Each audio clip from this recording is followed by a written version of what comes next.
Notre planète Terre est riche d'une formidable biodiversité. Sa préservation fait l'objet d'enjeux scientifiques, mais aussi politiques, économiques ou culturels, car nous exploitons ses ressources. Par exemple, pour notre santé ou notre alimentation.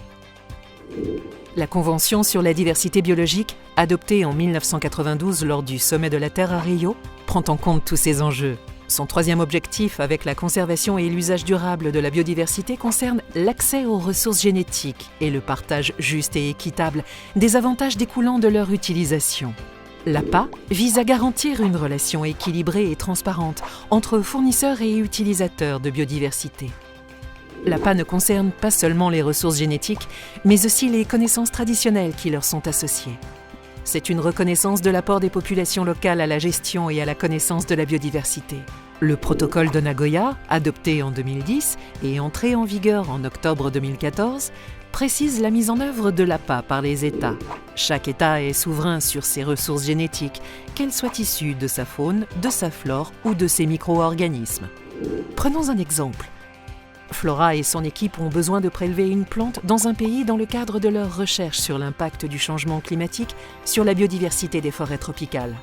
Ils devront alors respecter deux procédures principales. Le PIC, en français le consentement préalable en connaissance de cause, et le MAT, à savoir les conditions convenues d'un commun accord et pourront ainsi la récolter. Le PIC est le consentement du pays fournisseur pour accéder à la ressource ou des communautés locales pour accéder aux connaissances traditionnelles associées. Le MAT est un contrat qui définit les conditions d'utilisation du matériel ou des savoirs et de partage juste et équitable des avantages issus de leur utilisation. Ce partage peut être de type monétaire ou non monétaire. Pour la recherche, le partage prend souvent la forme de collaboration scientifique, de renforcement de capacités ou encore d'un accès à des bases de données en relation avec l'étude et la conservation de la biodiversité. Obtenir le PIC et le MAT permettra de satisfaire à l'obligation dite de diligence nécessaire dans le pays où sont utilisées les ressources génétiques ou les connaissances traditionnelles associées.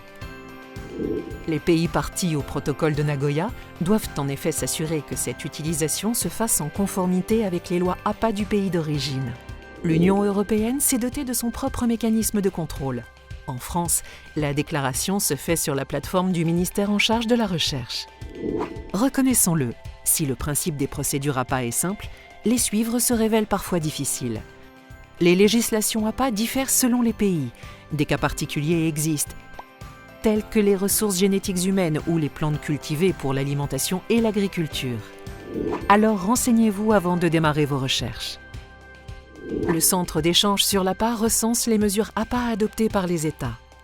Pour la France, les sites des ministères en charge de la recherche et de l'environnement sont informatifs. Au plus proche du terrain et de vos partenaires, les délégations régionales et les représentants de l'IRD à l'étranger et en Outre-mer sauront vous appuyer. L'intranet IRD vous renseigne sur les procédures à suivre et le comité Nagoya de l'IRD vous conseille dans l'analyse de votre projet vis-à-vis de l'APA et dans l'exécution de vos démarches. Respecter la lettre et l'esprit du protocole de Nagoya, c'est avant tout développer des pratiques et des partenariats de recherche plus équitables reconnaissant les droits et devoirs de tous les acteurs. C'est participer à faire de la connaissance et de la biodiversité des biens communs.